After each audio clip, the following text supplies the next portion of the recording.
Dating in the 1970s came with unwritten rules that Black women followed without question. These traditions shaped romance, respect, and reputation in ways that seem almost unrecognizable today. Here are 20 dating rules from the 1970s that Black women who lived through this era will never forget. Waiting by the phone, because only he could call first, was a nerve-wracking reality for Black women in the 1970s. There was no texting, no social media, and definitely no calling a man before he called you. Women would sit near the rotary phone in the hallway or kitchen, trying to act casual while hoping it would ring. If he said he would call at 7, she would be positioned near that phone by 6:30, heart pounding every time someone else picked up the line. Party lines made it even worse because neighbors could listen in, and everyone would know your business. Mothers reinforced this rule constantly, reminding their daughters that a woman who chased a man would never be respected.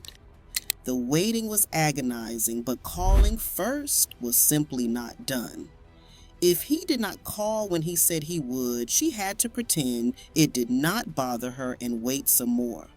This rule taught patience, but it also taught women that their role was to receive attention rather than initiate it. Never calling a man or showing too much interest was drilled into Black women from the moment they became old enough to notice boys. Mothers, aunties, and grandmothers all agreed that a woman who pursued a man was desperate and would never be taken seriously. Showing enthusiasm was considered thirsty, a word that carried serious weight in Black communities.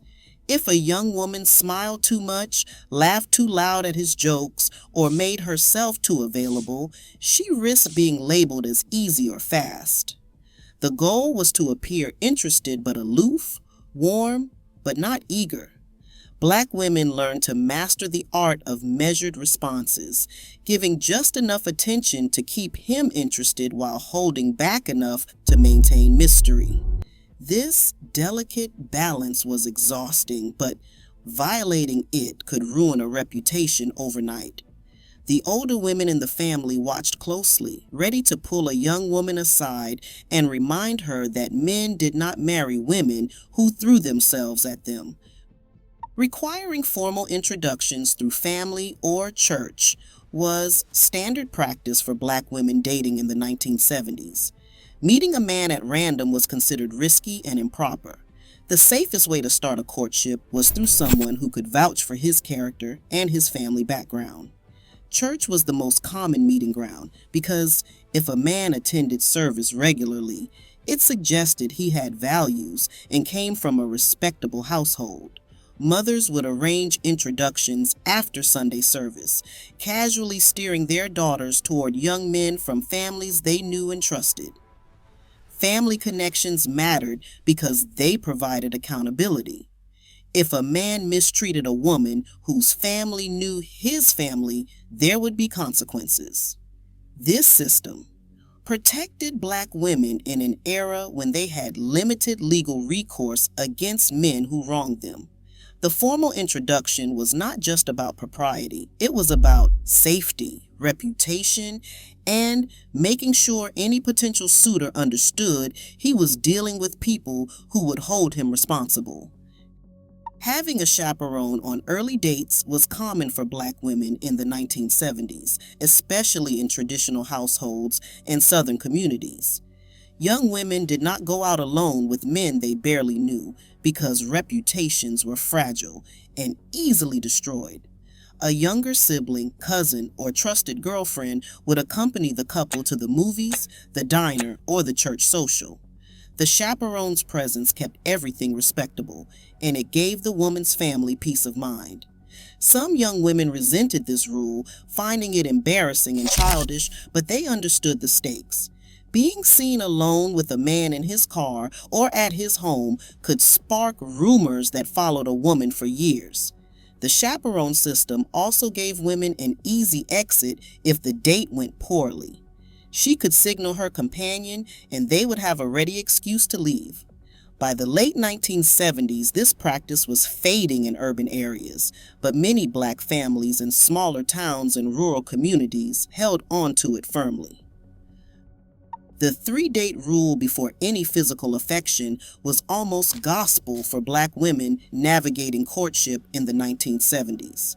Holding hands might happen on the second date if he was lucky, but anything beyond that required patience and proof of serious intentions. Kissing before the 3rd date marked a woman as too easy, and word traveled fast through church circles and neighborhood networks. Black mothers taught their daughters that men categorized women quickly as either wife material or something else entirely. Giving physical affection too soon placed a woman firmly in the wrong category with little chance of recovery. The 3-date rule was about more than just pacing. It was a test to see if a man would stick around when he was not getting what he wanted immediately. If he disappeared after 2 dates without a kiss, he was never serious in the first place. This rule protected women from men who were only interested in one thing, though it also placed the entire burden of gatekeeping on women's shoulders. Expecting him to ask your father for permission before dating seriously was a tradition that black families took with absolute seriousness in the 1970s. A man who wanted to court a young woman properly knew he had to approach her father first. These conversations happened in living rooms and on front porches across black neighborhoods, with fathers sizing up potential suitors and making their expectations clear. The father would ask about the young man's job, his family, his church attendance, and his intentions. Mothers often listened from the kitchen, ready to add their own questions if the father missed anything important. Young women waited nervously while these conversations happened, knowing their romantic futures depended on the outcome. This ritual was not just a formality. It established that the young woman had people who would protect her and hold him accountable. A man who skipped this step and tried to date a woman behind her family's back was immediately disqualified as disrespectful and untrustworthy. Dressing modestly to earn respect was a non-negotiable rule for black women in the 1970s dating scene. Hemlines, necklines, and how much skin showed determined how seriously a man and his family would take a woman. Mothers inspected outfits before dates, sending daughters back to change if anything was too tight, too short, or too revealing. The message was clear. Your appearance announced your character before you ever opened your mouth. Church culture reinforced these standards heavily, with older women quick to comment on young women whose clothing choices crossed unspoken lines. Modest dressing was not about shame, it was about strategy. Black women understood that men judge potential wives by different standards than they judge casual interests. Dressing conservatively signaled that a woman expected to be treated with respect and would not settle for anything less. The fashion of the era actually made this easier, with maxi skirts and high-collared blouses being both stylish and approved by mothers everywhere. Letting him always pay for everything was expected in black dating culture during the 1970s. A woman reaching for her wallet was unthinkable, and even insulting to a man who was trying to prove himself as a provider. Dinner, movies, ice cream, and any other date activities fell entirely on his shoulders. This rule served multiple purposes. It demonstrated that he had financial stability, a crucial quality for any potential husband. It also showed respect for the woman, proving he valued her time and company enough to invest in it. Women who offered to split the bill were seen as either desperate or disrespectful of the man's role. Some men tested women by pretending to let them pay, and a woman who fell for it failed the test. Black women learned to graciously accept being treated while still offering genuine appreciation. The expectation was absolute, and any man who consistently tried to avoid paying was immediately eliminated from consideration. Playing hard to get, even when interested, was an essential strategy for black women dating in the 1970s. Showing excitement or eagerness was considered a fatal mistake that could damage a woman's standing in courtship. If a man asked her out, she might say she needed to check her schedule even when she knew she was free. If he called, she might wait before returning the call or have someone else say she was busy. This calculated distance was meant to make her seem more valuable and to keep him working for her attention. Older women in black families coached younger women in these tactics, insisting that men only appreciated what they had to chase. Being too available made a woman seem like she had no other options, which lowered her perceived worth. The game was exhausting for many women who simply wanted to be honest about their feelings, but deviating from the script was considered risky. The rules existed because generations of black women believed they worked. Never being seen at his place alone was a firm boundary that black women maintained throughout the 1970s. Visiting a man's apartment or house without others present invited rumors that could destroy a reputation. Even engaged couples were expected to meet in public spaces or at family homes where others could witness proper behavior. The logic was simple. If something happened behind closed doors, no one would believe a woman's account. Being alone with a man suggested she was willing to compromise herself, and that label stuck regardless of what actually occurred. Black mothers warned daughters constantly, sharing cautionary tales of women whose reputations never recovered from being seen leaving a man's residence. The community watched everything, and neighbors reported back to families. A woman could lose her standing in church, her job prospects through word of mouth, and her chances with respectable men, all because she was spotted somewhere she should not have been. Waiting to be asked instead of doing the asking was the only acceptable approach for black women who wanted to be taken seriously in the 1970s. A woman who asked a man out was considered forward, desperate, and unlikely to be respected. The expectation was clear. Men pursued and women chose from among their pursuers. This meant women had to make themselves visible and attractive enough to catch attention. Then wait and hope the right man would approach.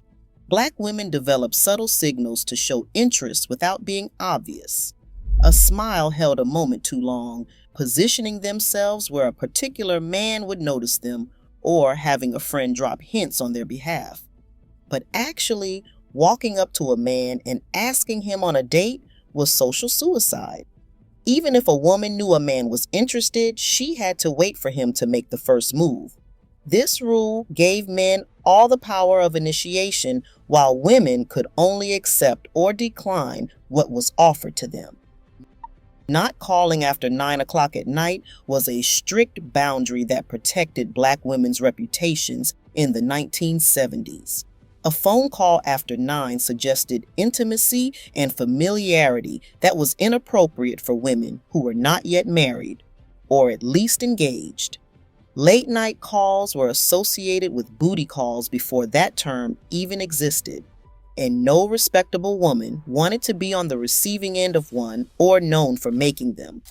If a man called after 9, a woman might not answer, or she might have a family member tell him she was unavailable. If she needed to reach him about something urgent, she would wait until morning. Parents enforced this rule strictly, monitoring phone usage and questioning any calls that came in too late. The 9 o'clock cutoff taught black women that boundaries mattered, and that a man who respected you would respect your time and your household's rules. Breaking this rule signaled that a relationship was moving in a direction that might not lead anywhere good. Keeping strict curfews, even as an adult living at home, was reality for many black women in the 1970s. As long as a woman lived under her parents' roof, she followed their rules, regardless of age. Coming home late from a date raised questions about what she had been doing and with whom. Parents set curfews not to be controlling, but to protect their daughter's reputation and safety in an era when a woman's honor was tied to her family standing. Black women in their early 20s might have curfews of 10 or 11 o'clock on weeknights and midnight on weekends. Missing curfew meant facing disappointed parents, lectures about respectability, and possibly losing dating privileges altogether. Some women resented these restrictions, but most understood that the rules came from love and genuine concern. The curfew system also gave women a built-in excuse to leave dates that were going poorly, or men who were pushing for more than she wanted to give. Writing letters instead of being too available was a romantic practice that Black women used throughout the 1970s to maintain mystery and proper distance. Before instant communication made everyone accessible at all times, letters allowed women to express feelings thoughtfully while maintaining the appearance of restraint. A woman might write to a man she was courting, carefully choosing her words to show interest without seeming desperate. The time between sending a letter and receiving a response created natural space that prevented relationships from moving too fast. Letters also provided a record of intentions and promises that could be referenced later. Black women kept bundles of love letters tied with ribbon, treasuring them as proof of genuine courtship. The act of writing required effort and thought, which meant that both the sender and receiver took the communication seriously. For many couples, these letters became precious keepsakes that documented their early romance in ways that text messages never could. Never admitting you liked him first was a rule that Black women followed religiously in the 1970s dating scene. Even if a woman had noticed a man long before he noticed her, she would never confess to it. Admitting prior interest made her seem like she had been pining, waiting, or hoping, all of which suggested desperation. The approved narrative was that he pursued her, she considered his offer carefully, and she eventually agreed to give him a chance. Black women maintained this fiction even years into relationships and marriages, keeping the mystery of who liked whom first alive. Girlfriends might know the truth, but a woman would never tell the man himself that she had been interested before he made his move. This rule preserved the power dynamics that the community expected, with men as active pursuers and women as selective choosers. Admitting otherwise would have undermined a woman's position in the relationship and possibly damaged his respect for her entirely. Having your hair and nails done before every date was non-negotiable for Black women in the 1970s who took courtship seriously. A woman's grooming reflected her self-respect and her respect for the man taking her out. Showing up with chipped nail polish, an undone hairstyle, or anything less than polished perfection was unthinkable. Black women scheduled salon appointments around their dating calendars, sometimes spending entire Saturdays getting pressed, curled, or styled. Nails had to be filed, polished, and perfect. The preparation was part of the ritual, a way of showing that the date mattered and that she was worth the effort he was putting into taking her out. Men noticed these details and judged accordingly. A well-groomed woman signaled that she would maintain standards in a relationship and eventually in a marriage. The hours spent getting ready were an investment in her future, and Black women understood that first impressions could determine whether there would be a second date. Bringing a girlfriend along as backup was common practice for Black women going on dates with men they did not know well in the 1970s. The girlfriend would either accompany them as a visible chaperone or wait nearby at a predetermined location in case the date went wrong. This system provided safety in numbers and an easy exit strategy if the man turned out to be trouble.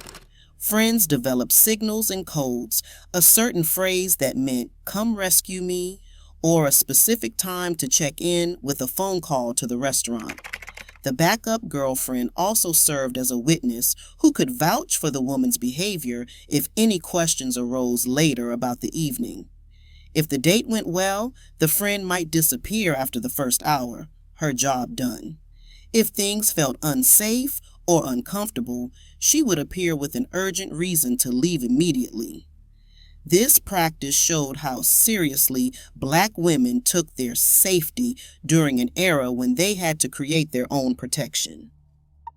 Avoiding fast food restaurants as date spots was a standard that Black women held firmly in the 1970s. A man who suggested meeting at a burger joint or fried chicken spot for a first date was immediately suspect. Fast food signaled that he was either cheap, unserious, or did not think she was worth a real investment of time and money. Proper dates happened at sit-down restaurants where someone took your order, brought your food, and you ate with real silverware.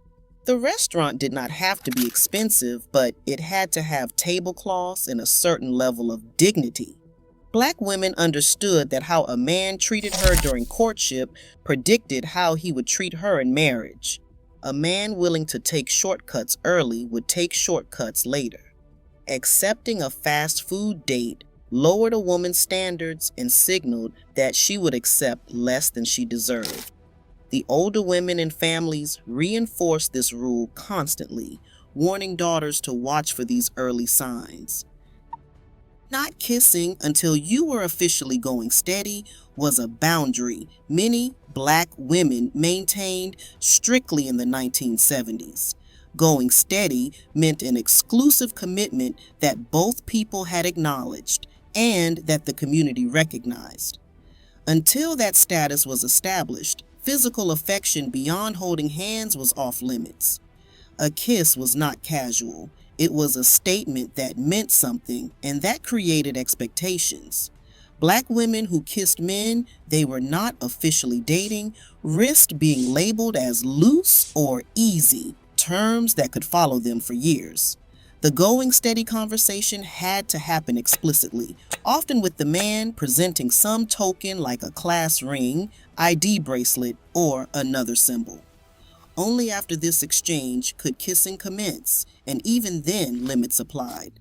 This rule protected women from men who wanted physical benefits without commitment.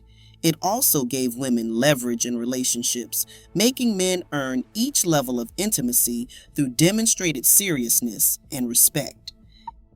Getting the approval of his mother before getting serious was a crucial step for Black women navigating relationships in the 1970s. A man's mother held enormous influence over who he married, and her disapproval could end a relationship entirely. Smart women knew they needed to win the mother over early and thoroughly. This meant dressing appropriately when meeting her, showing respect and deference, demonstrating cooking skills and domestic competence, and never contradicting her son in front of her. Black mothers evaluated potential daughters-in-law ruthlessly, looking for signs of good home training, proper values, and the ability to care for their sons. A woman who failed to impress the mother faced an uphill battle that many could not win. Even deeply in love couples sometimes ended relationships because mothers refused to give their blessing. For Black women in the 1970s, understanding this dynamic was essential to romantic success, and those who ignored it did so at their own peril. Which of these dating rules hit closest to home? Drop a comment below, hit that like button, and subscribe to keep these memories alive.